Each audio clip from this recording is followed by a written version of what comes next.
Hello, dear students. Welcome to Wow Education once again. Today we are studying Civics Lesson 3. What is government of Class 6 and of CBSE Board? तो इस chapter में जो हम important points जो cover करने वाले हैं वो है डेमोक्रेसी, मोनार्की, लॉज और equal right to vote. Why do we need a government? हमको गवर्नमेंट की आवश्यकता ज़रूरत क्यों पड़ती है? Every country needs a government to make decisions and get things done. These can be to build roads, to build schools. अगर हमारे देश में सरकार नहीं होगी तो सोचिए क्या होगा, क्योंकि अगर हमको एक जगह से दूसरे जगह जाना हो तो रोड कौन बनाएगा, और गरीब बच्चे जो होते हैं उनको स्कूल में एडमिशन कौन देगा, क्योंकि जितने भी प्राइवेट स्कूल्स होते हैं वो बिना पैसे के किसी को भी एडमिशन नहीं देते हैं. तो इसका मतलब हमारी कंट्री के आधे लोग बिल्कुल अनपढ़ रह जाएंगे, उनको पढ़ाने वाला कोई नहीं होगा. तो इन सब चीज़ों को ध्यान में रखते हुए गवर्नमेंट सरकारी स्कूल खोलती है, गवर्नमेंट स्कूल खोलती है जिनमें कोई फ़ीस नहीं लगती, और वहाँ पर अमीर हो चाहे गरीब हो किसी के भी बच्चे एडमिशन ले सकते हैं. बट गरीबों के बच्चों के लिए वहाँ पर बिल्कुल फ्री ऑफ कॉस्ट उनको एजुकेशन देते हैं. उनको एजुकेशन का कोई पैसा नहीं देना पड़ता है, और इसके साथ साथ उनको मिड डे मील यानी दिन के टाइम पे लंच भी देते हैं, और उनकी बुक्स और नोटबुक्स भी फ्री मिलती है, और उनको और आगे बड़ी क्लासेस में पढ़ने के लिए स्कॉलरशिप भी गवर्नमेंट देती है. It run several programs to help the poor. और गवर्नमेंट ही है जो पुअर लोगों के लिए, गरीब लोगों के लिए बहुत सारे जो है प्रोग्राम्स लॉन्च करती है. सपोज़ क्या होता है कि जो रिच लोग होते हैं उनके पास तो ऑलरेडी अपने बिजनेस होते हैं, अपने जॉब्स होते हैं, बट जो पुअर लोग होते हैं उनको कभी जॉब मिलती है, कभी जॉब नहीं मिलती है. तो गवर्नमेंट उनके लिए ऐसे प्रोविज़न्स करती है कि उनको जो है साल में 100 से लेकर 150 दिन तक का जो है उनको जॉब्स दे सके. और जब उनको जॉब देगी तो गवर्नमेंट क्या करेगी, उनको पेमेंट भी देगी. इसके अलावा गवर्नमेंट बहुत सारे जो इंस्टीट्यूशंस होते हैं उनको रन करती है, जैसे इंडियन पोस्टल सर्विसेज हो गया, बैंक्स हो गए, रेलवे स्टेशंस हो गए, या इंडियन रेलवे हो गया. तो और जो स्टेट ट्रांसपोर्ट की जो बसेस होती हैं वो बसेस भी जो है गवर्नमेंट ही रन करती हैं. The government also has the job of protecting the boundaries of the country and maintaining peaceful relations with other countries. अगर गवर्नमेंट नहीं होगी तो क्या होगा बेटा, कोई भी हमारी जो नेबरिंग कंट्री है या फिर कोई भी दूसरी एनिमी कंट्री है वो हमारी कंट्री के ऊपर आके हमारे ऊपर अटैक कर सकते हैं और हमारी टेरिटरी को कैप्चर कर सकते हैं. और जैसे 100 साल पहले हम फिर से अंग्रेज़ों के ग़ुलाम थे तो दोबारा किसी और कंट्री के ग़ुलाम हो सकते हैं. इसीलिए गवर्नमेंट रिक्वायर्ड है, क्योंकि गवर्नमेंट होती है तो एक स्ट्रॉन्ग आर्मी को मेंटेन करके रखती है, क्योंकि गवर्नमेंट के एब्सेंस में कोई भी जो इंसान होता है वो अपनी प्राइवेट आर्मी नहीं रख पाता, क्योंकि आर्मी रखना is very costly. You need to pay salaries to such a big army, और आर्मी के लिए वेपन्स वगैरह ख़रीदना, इस सब में भी बहुत पैसा लगता है. तो ये सब कुछ कौन अफोर्ड कर सकता है? केवल गवर्नमेंट अफोर्ड कर सकती है. नेक्स्ट है, अगर दूसरी कंट्रीज़ के साथ हमको पीसफुल रिलेशंस रखने हैं तो वो काम भी गवर्नमेंट का होता है. It is responsible for ensuring that all its citizens have enough to eat and have good health facilities. और गवर्नमेंट ही ये देखती है कि उसके देश में हर कोई व्यक्ति जो है वो भूखा पेट ना सोए, हर किसी के पास खाने के लिए कम से कम मिनिमम फूड हो ही हो. इसके लिए गवर्नमेंट ने हर डिस्ट्रिक्ट में, हर टाउन्स में क्या कर रखे हैं, सस्ते जो राशन की दुकान होती है उनको खोल रखा है, और उन राशन की दुकानों के थ्रू हर फैमिली अपने महीने के लिए जितना भी उनको मिनिमम फूड रिक्वायर्ड होता है, जैसे गेहूँ है, चावल है, दाल है, और इन सब को जो है बहुत कम रेट में, और जो बहुत गरीब फैमिली हैं जो बिलो पॉवर्टी लाइन रहते हैं उनके लिए फ्री में गवर्नमेंट फूड प्रोवाइड करती है मंथली बेसिस पे. इसके अलावा हेल्थ फैसिलिटीज़ के लिए गवर्नमेंट हॉस्पिटल्स भी खोले जाते हैं जिनमें गरीबों का इलाज फ्री में होता है. अदरवाइज़ अगर कोई बीमार हो और वो बेचारा गरीब हो, उसके पास पैसे पे करने के लिए नहीं हो, और वो प्राइवेट हॉस्पिटल में जाएगा तो क्या होगा, वो प्राइवेट हॉस्पिटल का बिल ही नहीं पे कर पाएगा और उसका कभी ट्रीटमेंट ही नहीं हो पाएगा, और जब उसका ट्रीटमेंट नहीं होगा तो ही और she will die. The government works at different levels, at the local level, at the level of the state, and at the national level. Local level का मतलब होता है जब गांव में या फिर छोटे टाउन्स में जो गवर्नमेंट चलती है उसको हम लोकल गवर्नमेंट बोलते हैं। जैसे आप लोगों ने प्रधान सुना होगा, पंच, सरपंच सुना होगा, तो ये लोग जब गांव में चुने जाते हैं और गांव के वेलफेयर के लिए काम करते हैं तो इनको हम लोकल लेवल का गवर्नमेंट बोलते हैं। उसके बाद आता है state level government. State level government में वो लोग होते हैं जो केवल स्टेट को रूल करते हैं। सपोज अभी हमारी कंट्री में 28 स्टेट्स हैं, तो इट मीन्स हमारी कंट्री में 28 स्टेट गवर्नमेंट्स हैं और स्टेट गवर्नमेंट केवल अपने स्टेट्स के लिए ही रूल बनाते हैं, दूसरे स्टेट्स के लिए they can not make the laws और रूल्स। और थर्ड गवर्नमेंट है नेशनल लेवल की गवर्नमेंट। नेशनल लेवल की गवर्नमेंट एक ही होती है क्योंकि हमारा एक ही नेशन है, दैट इज़ इंडिया, और इस गवर्नमेंट की जो सीट होती है वो न्यू दिल्ली में होती है। Laws and government. The government makes laws and everybody who lives in the country has to follow these. Government के जो लॉज होते हैं वो कंट्री में रहने वाले हर सिटीजन के ऊपर लागू होते हैं। ऐसा नहीं है कि कोई जो है जो अमीर है वो लॉज को और रूल्स को फॉलो नहीं करेगा और जो गरीब है केवल वही लॉज को फॉलो करेगा, ऐसा नहीं होता है। लॉज हर किसी के लिए समान होता है। फॉर एग्जांपल ले लीजिए, इंडिया के अंदर ये रूल है कि जो भी कोई व्हीकल चलाता है तो उसके पास जो है एक वैलिड लाइसेंस होना कंपलसरी है। और अगर कोई भी जो है मेल या फीमेल बिना लाइसेंस के जो है गाड़ी चलाते हुए पकड़ा जाता है तो गवर्नमेंट क्या कर सकती है, he either can be sent to jail और फाइंड, या तो उसको जेल भेज दिया जाएगा या उसको बहुत बड़ा जो अमाउंट है पैसे का वो फाइन भरना पड़ेगा। If a person feels for example that they were not hired for a job, अगर किसी को लगता है कि उनको जॉब नहीं मिल रही है, क्यों नहीं मिल रही है, बिकॉज ऑफ देयर रिलीजन, क्योंकि वो मुसलमान है या वो हिंदू हैं या वो सिख हैं, उनके रिलीजन के कारण या उनके कास्ट के कारण। सपोज कोई अपर कास्ट है तो लोअर कास्ट वाला उसको जॉब नहीं दे रहा है, या कोई लोअर कास्ट है तो उसको अपर कास्ट वाला जॉब नहीं दे रहा है, तो ऐसे कंडीशन में वो क्या कर सकते हैं, they can approach the court.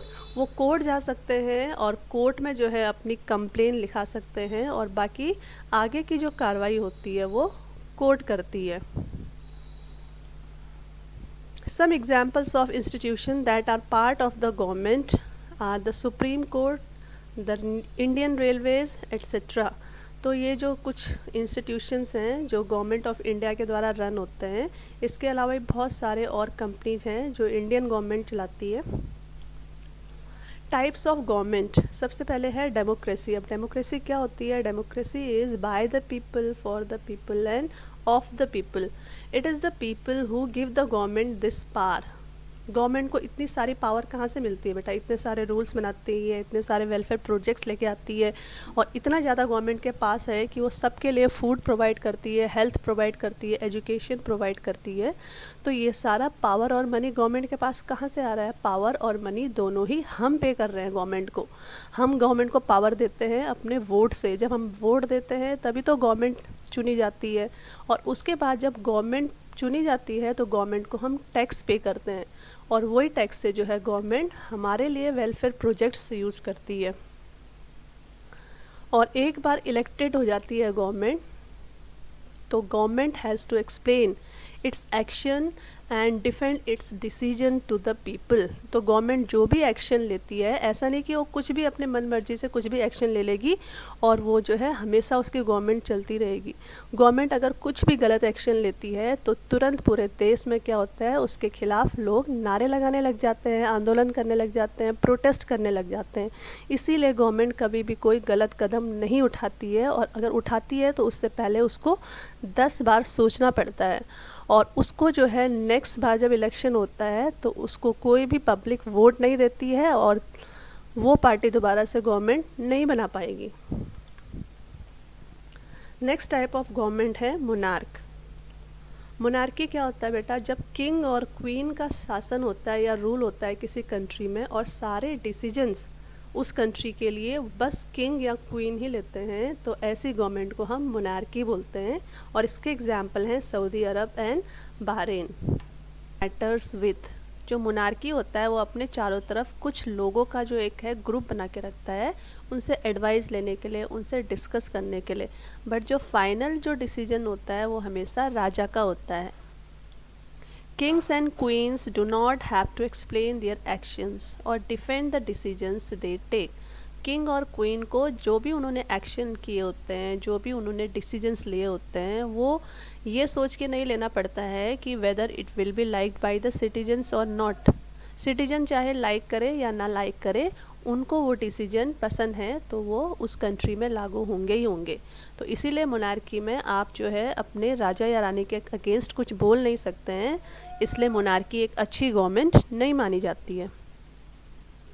Voting rights all over Europe and USA, women and the poor have had to fight for participation in government.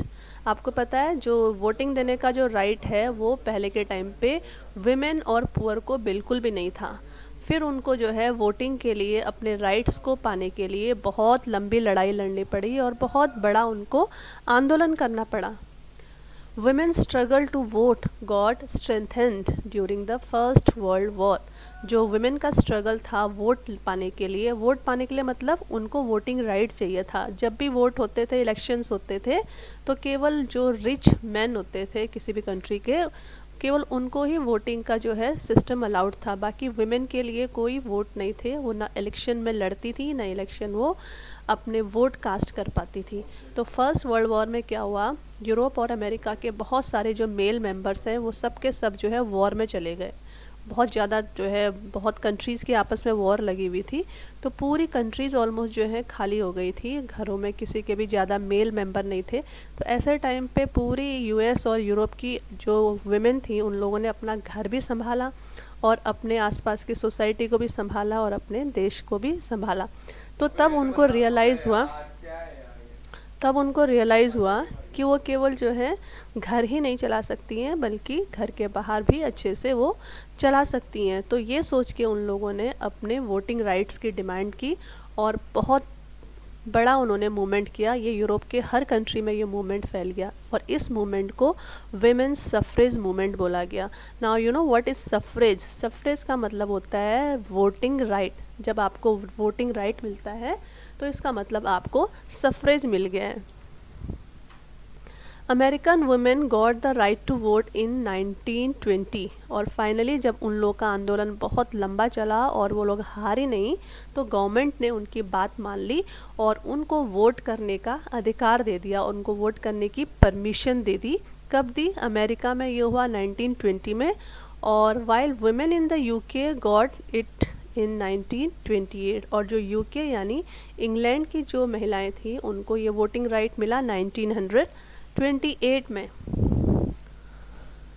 Democratic government. India is a democracy, so in a sense democracy is rule by the people, for the people end of the people. इसका कहने का मतलब है जो government होती है democratic, वो people के द्वारा ही चुनी जाती है, हम लोग के द्वारा चुनी जाती है, राइट। अगर हम वोटिंग देंगे तो गवर्नमेंट नहीं बनेगी। फॉर द पीपल, और जब गवर्नमेंट बन जाती है तो सारा काम किसके लिए करती है? गवर्नमेंट अपने लिए करती है? नहीं, वो जो है पब्लिक के लिए काम करती है, इसलिए बोलते हैं फॉर द पीपल। और of the people, of the people का मतलब जो भी गवर्नमेंट चलाते हैं वो सब लोग हमारे ही लीडर्स होते हैं, हमारे ही रिप्रेजेंटेटिव्स होते हैं।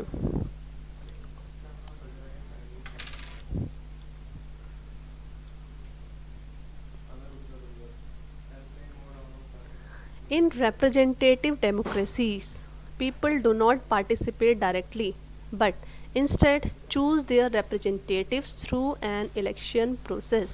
हम खुद तो जो है गवर्नमेंट नहीं चलाते हैं क्योंकि हम लोग के पास और भी बहुत काम होते हैं, क्योंकि इतने 137 लोग जाके अगर गवर्नमेंट चलाने लग जाएंगे तो बाकी देश का काम कौन करेगा, है ना। तो इसीलिए बहुत सारे लोग अपना अपना एम्प्लॉयमेंट करते हैं, कोई सर्विस करते हैं, कोई बिजनेस करते हैं, और हम अपने बीच में से ही एक जो बहुत अच्छे से जो एबल जो कोई नेता होता है उसको सेलेक्ट करके उसको गवर्नमेंट बनाने के लिए भेज देते हैं और उनको हम अपना रिप्रेजेंटेटिव बोलते हैं। Universal adult franchise.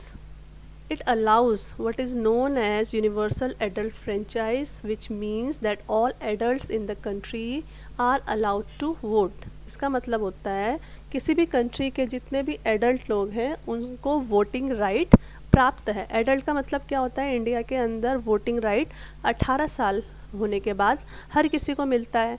और ऐसे ही हर कंट्री का अलग अलग जो है वोटिंग एज है। किसी कंट्री में केवल 15 साल में ही वोटिंग राइट मिल जाता है और किसी कंट्री में 25 ईयर्स के बाद वोटिंग राइट्स मिलता है। बट मैक्सिमम कंट्रीज़ ने जो है अपने सिटीजन्स को 18 से 21 ईयर्स के बीच में ही वोटिंग राइट्स दिए हैं। मतलब 18 साल का हो जाता है या 20-21 साल का हो जाएगा तो उसके बाद उनको वोट करने का राइट मिल जाता है। Owned property and were educated to vote. अब पुराने टाइम में क्या होता था, जिनके पास प्रॉपर्टी होती थी, जो पढ़े लिखे होते थे और जो एजुकेटेड होते थे, उनको ही केवल वोटिंग करने का राइट प्राप्त था। तो ये बड़ा अनफेयर सा एक अधिकार है, क्योंकि हो सकता है इसका मतलब ये हुआ कि वुमेन और द पुअर और the propertyless and the uneducated were not allowed to vote. ये कब की बात है, ये जब हमारे देश में अंग्रेज़ों का राज था, ब्रिटिश टाइम की बात है। तो उस समय क्या होता था, जितने भी वुमेन होती थी या फिर जो पुअर होते थे, जिनके पास कोई प्रॉपर्टी नहीं होती थी, या जो अनएजुकेटेड होते थे, जिनके पास जो है कोई एजुकेशन नहीं होती थी, उनको वोटिंग करने का राइट ही नहीं प्राप्त होता था। वो गवर्नमेंट बनाने में कोई भी जो है कंट्रीब्यूशन ही नहीं देते थे। Gandhi ji was shocked at the unfairness of this practice. Gandhi ji ने जब ये प्रैक्टिस सुनी, इस चलन के बारे में सुना, तो वो तो शॉक रह गए और उन्होंने बोला ये तो बहुत अनफेयर है और ये बिल्कुल भी ठीक नहीं है। And demanded that all adults have the right to vote. और उन्होंने ब्रिटिश गवर्नमेंट से डिमांड किया कि इंडिया के अंदर जितने भी एडल्ट्स हैं, चाहे वो गरीब हो, चाहे उसके पास प्रॉपर्टी हो या ना हो, चाहे वो फीमेल हो, हर किसी को वोटिंग का राइट मिलना चाहिए। Writing in the journal young India in 1931, Gandhi ji एक मैगज़ीन निकालते थे, उस मैगज़ीन का नाम था यंग इंडिया। तो अपने मैगज़ीन में उन्होंने 1931 में लिखा, I can not possibly bear the idea that a man who has got wealth should have the vote, but that a man who has got character but no wealth should have no vote. उन्होंने लिखा कि ये तो बड़ी अजीब सी बात है कि एक आदमी जिसके पास वेल्थ तो है, वेल्थ का मतलब धन या फिर प्रॉपर्टी, बट उसके पास जो है ब्रेन नहीं है, वो तो वोट कर सकता है। बट एक इंसान जिसके पास कैरेक्टर है, दिमाग है, समझ है, बट वेल्थ नहीं है और एजुकेशन नहीं है, और उसको वोटिंग करने का राइट ही नहीं पता है। तो ये लेसन यहाँ पे फिनिश होता है और ये लेसन के कुछ इंपॉर्टेंट क्वेश्चंस हैं। इन सारे क्वेश्चंस के आंसर आपको वीडियो में मिलेंगे। फिर भी अगर आपको कहीं पर कोई डाउट होता है तो आप वीडियो को रिवाइंड करके देख सकते हैं।